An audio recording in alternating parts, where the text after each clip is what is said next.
আসসালামু আলাইকুম গাইস। এই দেখেন আজকে কি রান্না করতে আছি।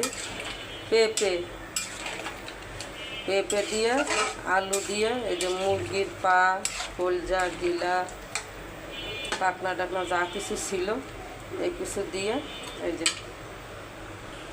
মুরগি আনছিলাম, অনেক কলজা, গিলা, তারপরে পা, এইগুলা পাকনা, এগুলো অনেক হয়ে গেছিলো, জমা হয়ে গেছিলো।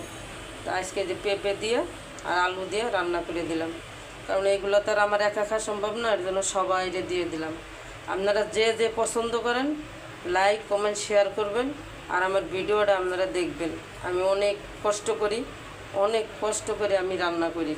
আমার এই যে শরীর অসুস্থ, জ্বর, ঠান্ডা, তারপরেও আমি রান্না করতেছি, কারণ এটা আমার একটা কর্ম, এটা করে আমার খাইতে হয়।